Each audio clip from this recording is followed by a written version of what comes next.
આવું તમારે ત્યાં ના બને એટલા માટે વેવિટો બ્રાન્ડિંગને હાયર કરો.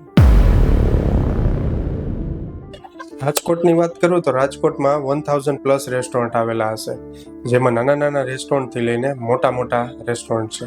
જેમાંથી 30% રેસ્ટોરન્ટ ઓનરને જ ખ્યાલ હશે કે બ્રાન્ડિંગ માર્કેટિંગ શું છે. બાકીના જે 70% રેસ્ટોરન્ટ ઓનર છે તેને અવેરનેસ નથી બ્રાન્ડિંગ અને માર્કેટિંગનો. હું Vimal Vadoliya, founder of Vevito branding, જે તમને બ્રાન્ડિંગ, માર્કેટિંગ અને ડેવલપમેન્ટની સર્વિસીસ આપશે. જે તમારા રેસ્ટોરન્ટમાં મેનુ કઈ રીતના પ્રેઝન્ટ કરવું, ડીશને કઈ રીતના શૂટ કરવી, જે તમે ફોટોગ્રાફી કરો છો, વિડીયોગ્રાફી કરો છો અને પ્રોપરલી રીતના સોશિયલ મીડિયા પર કઈ રીતના પ્રેઝન્ટ કરવું, તેની બધી માહિતી આપીશ. તમારા રેસ્ટોરન્ટ માટે બ્રાન્ડિંગ કરવાનું હોય, તમારા રેસ્ટોરન્ટ માટે સોશિયલ મીડિયા માર્કેટિંગ કરવાનું હોય કે પછી વેબસાઇટ ડેવલપમેન્ટ કરવાની હોય, આ બધી સર્વિસીસ તમને વેવિટો બ્રાન્ડિંગમાં મળી જશે. રાજકોટમાં જે 70% રેસ્ટોરન્ટ ઓનર છે જેને બ્રાન્ડિંગનું અવેરનેસ નથી, માર્કેટિંગનું અવેરનેસ નથી, તેના રેસ્ટોરન્ટમાં ક્રાઉડ કઈ રીતના જનરેટ કરવો, કસ્ટમર્સ કઈ રીતના વધારવા, તેની જવાબદારી વેવિટો બ્રાન્ડિંગ, જે તમારા રેસ્ટોરન્ટ માટે બ્રાન્ડિંગ, માર્કેટિંગ અને ડેવલપમેન્ટ ત્રણેય સર્વિસીસ પ્રોવાઈડ કરે છે.